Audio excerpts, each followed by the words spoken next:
Bonjour ou bonsoir et bienvenue dans cette vidéo toute spéciale. C'est votre fidèle ami Dr Brad Humpati. Je voudrais vous entretenir sur un sujet qui est un peu préoccupant. Il s'agit de venir aux États-Unis par des canaux secrets, par des tuyaux un peu hasardeux. Ça existe, c'est vrai. Mais qu'est-ce que l'on gagne en voulant coûte que coûte venir aux États-Unis par des canaux qui ne sont pas ce que les États-Unis veulent?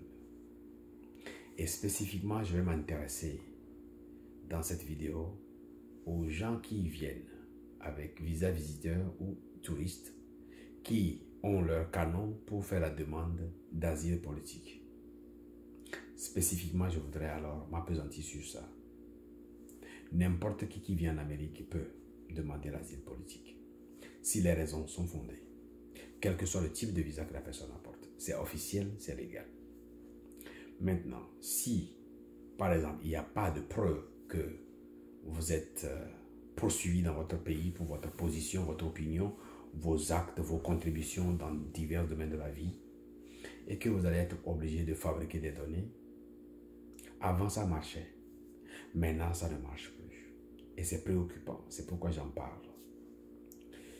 C'est comme ça, beaucoup passent par des gens pour obtenir leur visa visiteur pour alors les États-Unis. Alors, quand ils arrivent, des fois, je ne passe pas souvent le sud de l'Amérique et il y a des passerelles qui débouchent des fois directement sur New York, la plupart du temps, Texas, Californie, il y a plusieurs ponts qui permettent aux gens de venir. C'est historique, c'est connu.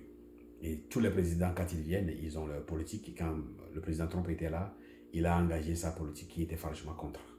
Maintenant, quand le président Joe Biden est venu, il a ouvert les vannes et la pluie d'immigrants alors s'est abattue sur les États-Unis et des gens sont venus nombreux. Généralement, avant quand les gens viennent aux États-Unis, pour des cas comme ça, et quand ils introduisent la demande d'asile et qu'ils ont le reçu, par après, même quelques jours après, ils soumettaient alors la demande de permis de travail qui les autorise à travailler. Maintenant, le temps qu'il fallait pour demander alors le permis de travail a changé.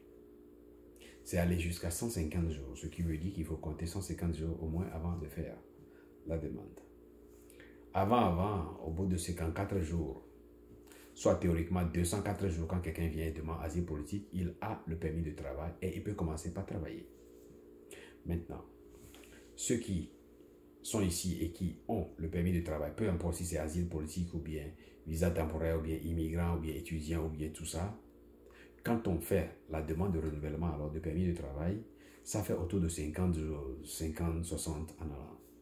Maintenant, pour certains centres d'immigration, même pour ceux qui sont ici légalement et demandent l'ajustement de statut ou bien demandent tout ça et qu'ils doivent toujours renouveler ce document-là, il y a certaines personnes qui mettent 8 mois, 14 mois et ça va au-delà.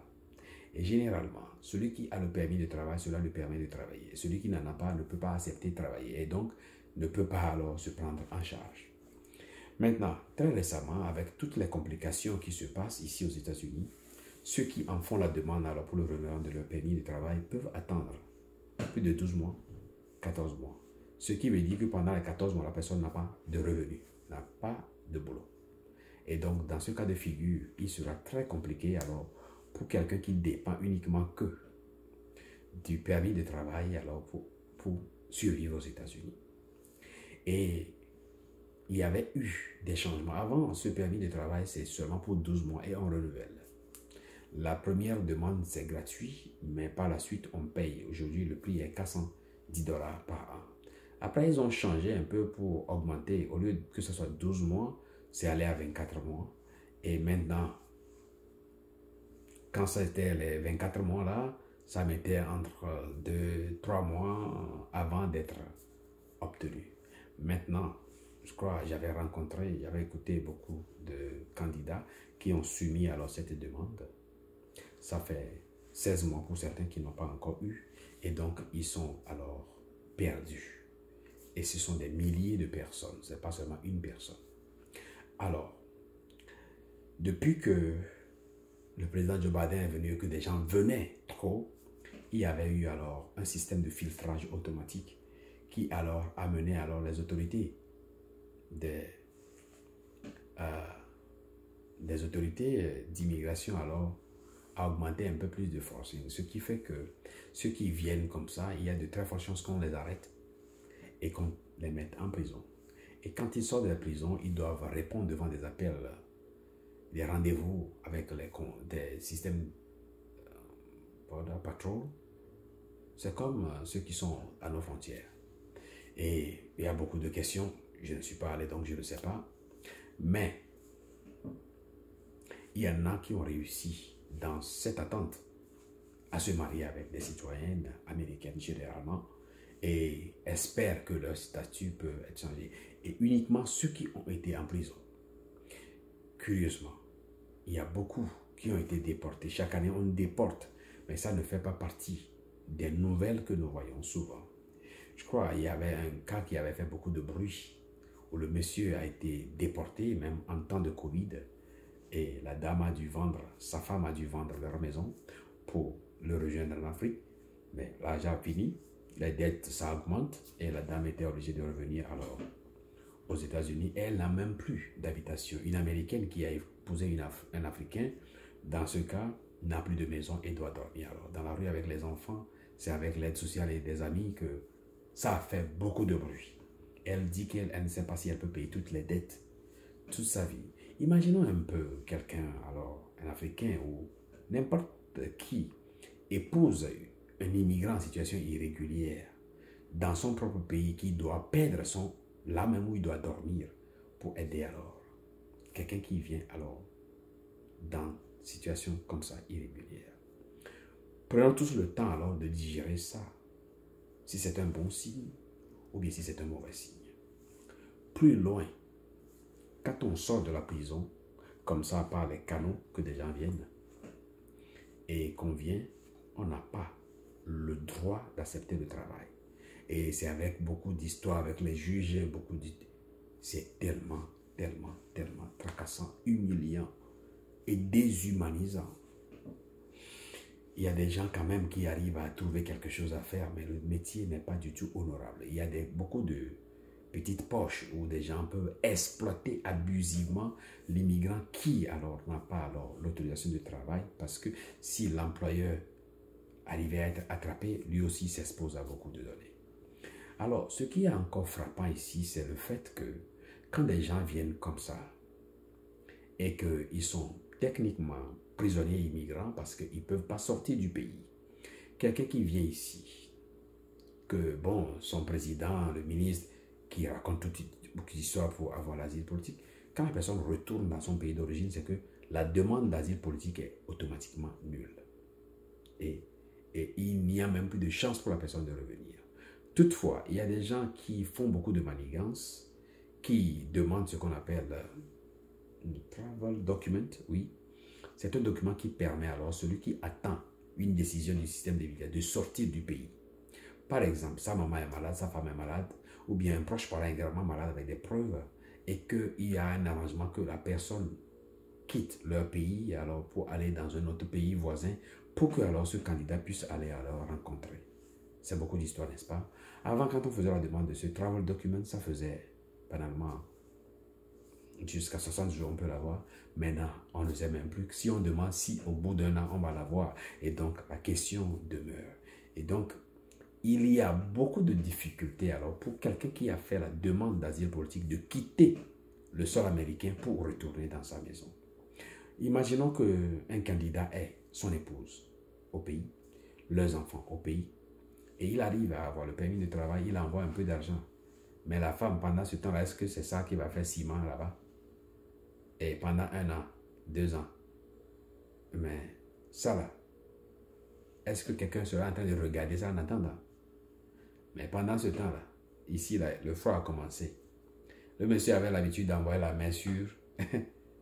et il envoie la main maintenant, il n'y a personne là-bas. Il envoie la main là-bas, il n'y a personne là-bas. Il envoie la main là-bas, il n'y a personne là-bas.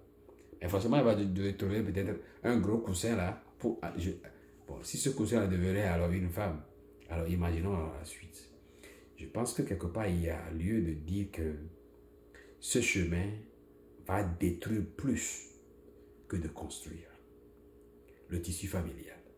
Vous avez des enfants que vous abandonnez pour poursuivre une aventure périlleuse. Qu'est-ce que ces enfants vont devenir? J'en connais qui ont fait 2 décennies, 3 décennies, qui n'ont pas pu faire le chemin retour vers leur pays d'origine. Certes, on veut gagner de l'argent, on veut ceci, on veut une liberté, mais à quel prix? Et donc, quand vous avez des gens comme ça qui quittent, qui viennent aux États-Unis par des canaux avec des sociétés organisées et tout, si ils ne rentrent plus au pays, comprenez qu'ils ne peuvent pas rentrer. C'est tout. Parce qu'ils se sont mis dans une prison à vie. Avant, cette demande d'asile politique peut faire autour de peut-être 3 ans pour aboutir. Mais depuis 2010 ou bien 2006, 2007, ça a changé graduellement au point que ceux qui ont fait la demande même en 2010 n'ont même pas encore eu une décision. Ils sont obligés d'attendre le juge. Il y a certains qui ont été renvoyés devant le juge, qui ont été menacés alors d'expulsion ou bien de déportation parce qu'ils ont raconté une histoire sans preuve. Ils ont dit oui, le président, je ne suis pas parti politique, je ne fais pas ceci. Il n'y a aucune preuve tangible que ces gens-là ont une quelconque menace pour leur vie dans leur pays. Ils n'ont posé aucun acte dans la vie qui peut susciter que, alors, le régime peut alors les attaquer. Il y en a qui disent même qu'ils sont femmes, ils font pour femmes, ils font homme pour homme. C'est parce que ce n'est pas interdit dans leur pays que bon, ils ne peuvent pas. Mais la réalité, si vous êtes cette chose-là, allez donner ça à l'autre, vous allez dire, vous allez pouvoir faire ça, on va voir. Alors, quelles sont les preuves? Donc, il y a beaucoup de choses. On ne peut pas aller en détail, mais je suis désolé pour la majorité des personnes qui me parlent. Je ne suis qu'un petit individu, je ne peux pas changer votre sort. J'écoute, je vous encourage. Mais regardez mon visage, vous allez voir que je suis triste. Peut-être, à force d'écouter ces choses, je commence pas à vieillir même prématurément. Mon papa, il a encore les cheveux blancs. Il est encore même plus beau que moi. Bon, chacun a son histoire. Donc, techniquement, quand on est à cette phase de la vie où on veut vraiment venir en Amérique, c'est mieux de passer par l'autovisa si on est qualifié. Ou bien, il y a une femme, un homme américain, on s'est marié, on vient. Ou bien on a un diplôme. Aujourd'hui, la technologie est dans ceux qui ont les diplômes des programmeurs informatiques et tout, ils trouvent. Ou bien on est un artiste, ou bien on est un joueur, ou bien on est humoriste. Il y a plusieurs venus. Mais si on n'est pas qualifié par les types de visas et leurs exigences, ce n'est pas la peine de prendre 5 millions et payer un cabinet pour avoir un visa pour venir aussi grouiller, poireauter. Ce que je recommanderais, si vous êtes 2, 3, à avoir 5 millions chacun pour venir ici dans ces conditions, alors je recommande que vous transformiez cet argent-là pour créer une entreprise. Il ne faut pas aller vite en besogne. Il faut prendre le temps de concevoir la naissance de l'entreprise au point peut-être que ce sont des produits américains que vous allez vendre ou bien vous allez faire commerce international pour venir prendre ce qui est en Amérique, par exemple les ordinateurs, les téléphones ou bien peut-être les appareils électroménagers pour alors aller revendre. Ou bien vous voulez vendre les véhicules automatiques des États-Unis, les véhicules accidentés par exemple, où on dit Ocean. Si dans un premier temps vous n'avez pas assez de moyens pour venir, il faut voir ceux qui sont dans ce métier, je ne suis pas dedans, pour vous faire acheter le véhicule. Établissez alors un plan d'affaires clair qui reconnaît votre entreprise qui achète des véhicules usagés de l'Amérique, qui viennent alors pour vendre dans un pays africain ou bien chez vous, peu importe. Si vous avez au moins une expérience dans ce domaine-là, 1 an, 2 ans, vous pouvez même créer votre société aux États-Unis en restant dans votre pays avec cet argent-là que vous envoyez, on fait des transactions pour vous, on crée un compte bancaire pour vous et il y a des preuves que vous contribuez à l'économie américaine. Sur cette base, en tant qu'entrepreneur, vous avez un pied aux États-Unis, vous pouvez venir comme entrepreneur et vaquer à vos occupations. C'est vrai que ça demande beaucoup d'argent, mais dans la mesure où vous avez les moyens, 5 millions que vous dépensez pour payer pour ces choses-là, 2-3 personnes mettent ça ensemble, vous pouvez commencer quelque chose qui vous rapporte. Par exemple, les produits agricoles, par exemple, vous mettez peut-être avec 4 millions, vous faites l'import et export. Vous prenez ce qui intéresse l'Américain et vous prenez ce qui intéresse vos citoyens. Dans les deux sens, avec 4 millions, avec un contrat avec une société ou, bon, des gens que vous connaissez, une bonne représentation, vous pouvez avoir un pied où vous avez la légalité de constituer une entreprise viable qui emploie 1 ou 2 personnes, par exemple, aux États-Unis. Vous pouvez facilement prendre un visa, la green card, sans problème, pour venir. J'en avais déjà parlé suffisamment déçu. C'est possible. Ce n'est pas facile, c'est vrai. Ce n'est pas 5 000, 10 000, c'est vrai. Mais quelqu'un qui peut payer 5 millions peut payer de l'argent et commencer petitement parce que c'est un projet où on veut ramasser 5 millions. On peut se mettre à commencer une petite activité de peut-être 500 000 ou bien 100 000 et faire grandir ça jusqu'à ce que ça devienne quelque chose de grand. Mais dans la mesure où vous pouvez créer une entreprise aux États-Unis, par exemple, qui paye le salaire à 1 personne, à 2 personnes, vous êtes autorisé à vous installer en Amérique et y vivre indéfiniment. N'allez pas venir me demander de le faire à votre place. Je viens de le dire très clair. Supposons que vous avez une entreprise, par exemple, où vous êtes quelqu'un qui est dans la construction, par exemple, de maisons. Et une maison vieille qui est gâtée. Vous avez de l'argent, votre société ici, vous avez fait acheter ça. Et vous avez fait réparer. Et même en achetant ça et vous voulez venir comme visiteur, par exemple. Vous êtes visiteur, vous avez votre maison, vous êtes réparateur, vous connaissez le code civil des États-Unis, vous rebâtissez votre maison ou bien pas à vos partenaires, vous retapez cette maison que vous louez à 1 personne, par exemple.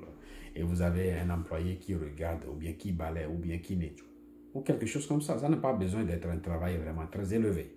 Et cette maison vous appartient. Et les gens vous payent de l'argent pour ça. Et vous avez quelqu'un qui garde la maison et vous lui versez quelque chose. Pour commencer, par exemple. Ce n'est pas beaucoup d'argent quand même pour acheter une maison aux États-Unis. On va vous demander une garantie. Mais supposons que vous avez un partenaire qui accepte d'investir dans l'immobilier et vous contribuez. Donc, à titre égal, vous pouvez alors venir tranquillement aux États-Unis, comme tout le monde d'ailleurs. Ou bien, si ce n'est pas la vente du véhicule, si ce n'est pas, par exemple, la maison, c'est peut-être le restaurant, par exemple, ou bien ce sont les nourritures africaines, par exemple, ou bien les nourritures ethniques, par exemple, que vous allez importer ou bien exporter vers ici, où vous avez une boutique. Par exemple, pour cette boutique-là de fonctionner, pour le début, il faut le frais de location. L'argent que vous dépensez là, vous pouvez payer, par exemple, alors, les frais de location. Aujourd'hui, l'Internet est dans, vous pouvez être chez vous et travailler directement. Il y a des gens, des sociétés qui peuvent vous installer des caméras de surveillance où vous pouvez avoir des systèmes d'appel ou depuis votre téléphone. Quand on appelle votre société aux États-Unis, vous pouvez décrocher et travailler librement. Il n'y a pas quelque chose qui tombe du jour au lendemain. Il faut investir, il faut y réfléchir. Je peux écouter, je peux donner beaucoup d'idées, mais je suis seul. Sur ma ligne de défense de l'intérêt des gens, j'ai peu d'amis parce que ce que je dis, malheureusement, n'est pas bienvenu.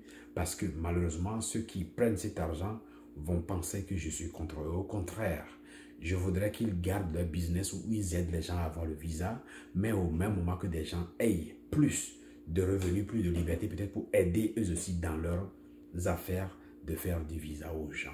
Dans ce schéma, ce que je vois, c'est qu'on sort tous perdants parce que venir ici grouiller, croupir, ne pas avoir. Il y a quelqu'un qui m'a demandé de lui donner mon social. Je faisais ça toujours. Je pense que je le fais encore aujourd'hui, oui. Oui, jusqu'à récemment aussi. Pour louer une maison.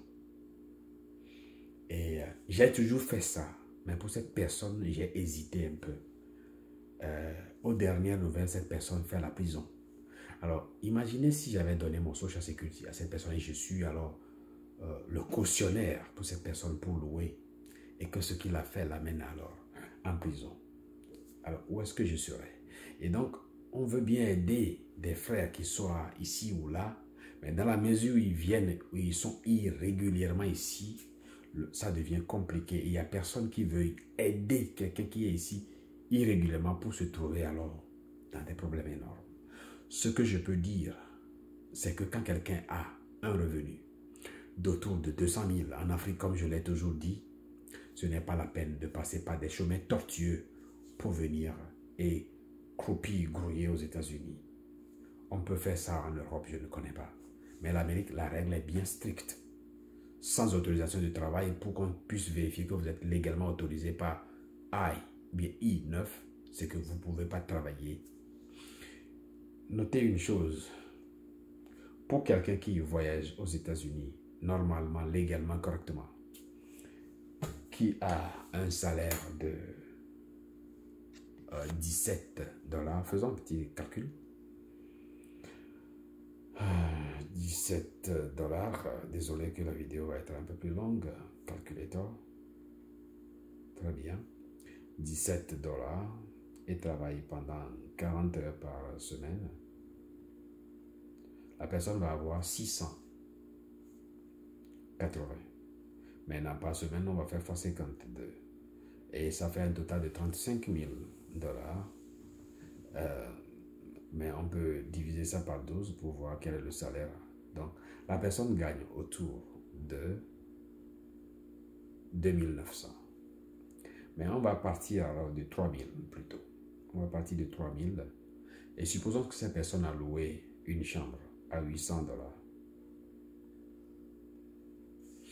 $. Et on enlève ça. La personne paye l'Internet pour sa maison à 50 $. On va enlever ça. La personne paye pour le courant 85 $. On va enlever ça. La personne paye pour la poubelle peut-être à 20 $. On va enlever ça. La personne paye pour le gaz peut-être à 35 $. On va enlever ça. La personne paye pour son assurance 100 $ par mois, ou bien 50, disons 50 par mois, on va enlever ça.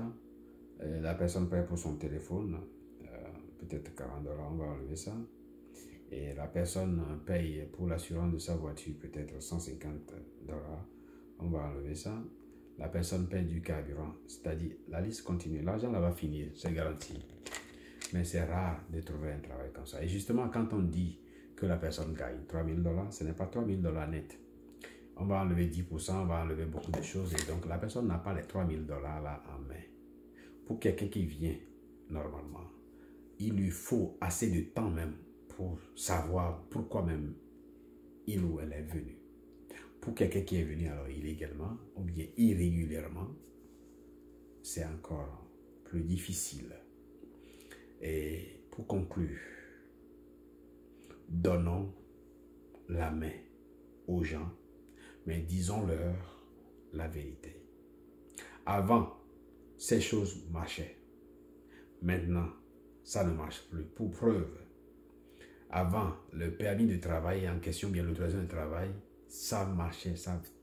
Mais depuis au moins 2 ans, c'est la paralysie totale. Pour vous donner une idée, même ceux qui sont ici légalement avec la carte de résident permanent, ou bien qui sont venus épouser un homme ou une femme et ils ont eu la carte de résident permanent de 2 ans et à renouveler, comme ceux qui sont ici pour 5 ans et n'ont pas obtenu, ou bien pour une raison ou pour une autre, qui n'ont pas pu obtenir la citoyenneté américaine au bout de la validité de leur visa d'origine, de visa permanent de 10 ans.